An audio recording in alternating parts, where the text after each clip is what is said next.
नमस्कार मित्रों, astro talkies में आप सभी का स्वागत है। आज हम बात करेंगे कि शनि और जो अर्थ त्रिकोण है इनका आपस में किस प्रकार से संबंध होता है।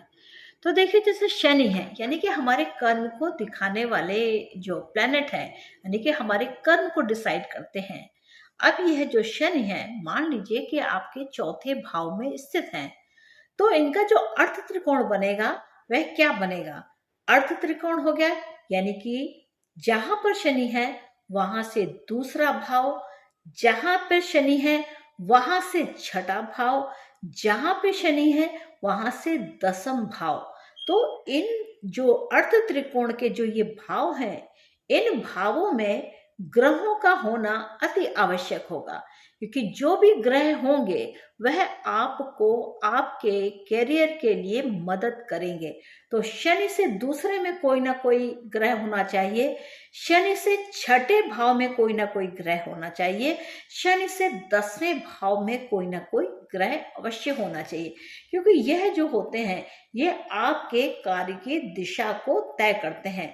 तो शनि से अगर हम देखें कि मान लीजिए कि आपके शनि चौथे भाव में होते हैं, तो जो अर्थ त्रिकोण इनके लिए बनता है वह आपके तीनों भाव हो जाते हैं, यानी कि जो त्रिकोण भाव होते हैं, यानी कि जो पहला त्रिकोण जो आता है वह क्या शनि से आता है, वह पंचम भाव आता है, इसके बाद नवम भाव आता है, फिर आपकी स्वयं लगन आ जाती है। तो इस प्रकार ये तीनों कोण यहाँ पर इन्वॉल्व होते हैं, यानी कि आपने अपनी मेहनत के बल पर, अपने भाग्य के बल को लेकर के यहाँ पर शनि का जो प्रदत्त ज्ञान है उसके द्वारा यहाँ पर आप काम करना आरंभ करते हैं। तो ये है तो टिप छोटी सी, लेकिन जैसे ज्योतिषी लोग होते हैं उनको इस बात को देखना चाहिए कि शनि यानी कि हमारे कर्म को प्रेजेंट करने वाला ग्रह, और यह किस प्रकार से अर्थ त्रिकोण में सहायक है, यानी कि कोई ग्रह अगर इसके साथ में है, यानी कि इन अर्थ त्रिकोण वाले जो भाव बन रहे हैं शनि से, वहां से वह ग्रह किस प्रकार से सहायता दे रहा है। मान लीजिएगा शनि आपका चौथे भाव में आता है और गुरु आपका नवम भाव में हो। नवम भाव यानी कि आपका छठा भाव। तो गुरु अगर छठे भाव में है तो यानी कि आप साधु संत की सेवा करके, आप ज्ञान अर्जन करके, आप किसी कंसल्टेंसी का काम करके, या प्रोफेसर होकर के, या टीचर होकर के काम करते हैं, तो इससे आपका जो धन का आगमन है वह बहुत ही सुदृढ़ और निश्चित होगा।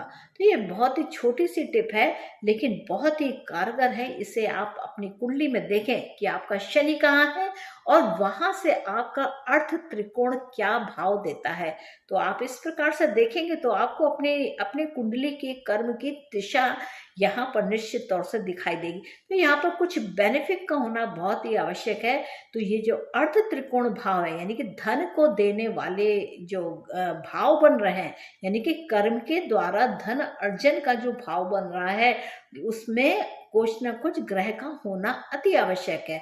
अगर ग्रह रहते हैं तो वह जो ग्रह हैं वह आपकी कार्य की दिशा को यहाँ पर तय करते हैं, और आपको आने वाले समय में, क्योंकि यह कहीं ना कहीं कभी उपचय हो जाते हैं, कभी भाग्य का बल हो जाते हैं, और कभी कभी आपकी स्वयं की शारीरिक मेहनत हो जाती है, तो यह बहुत अच्छे परिणाम दे जाते हैं। तो यहाँ पर समझिएगा कि शनि और गुरु किस प्रकार से विशेष फल देने वाले बन जाते हैं। तो ये जो एस्पेक्ट है, किन्हीं लोगों के लिए गुरु कहीं होगा, किन्हीं लोगों के लिए शनि कहीं होगा। तो आप अपने शनि से अर्थ त्रिकोण का भाव देखें, उसमें क्या ग्रह है, उन्हीं के अनुसार ही आपका यहाँ पर धन का जो विषय है वह उसके बारे में आपको पता चलेगा। तो मित्रों, मुझको आज्ञा दीजिए, मिलेंगे नेक्स्ट एपिसोड में किसी और विषय के साथ। तब तक के लिए नमस्ते।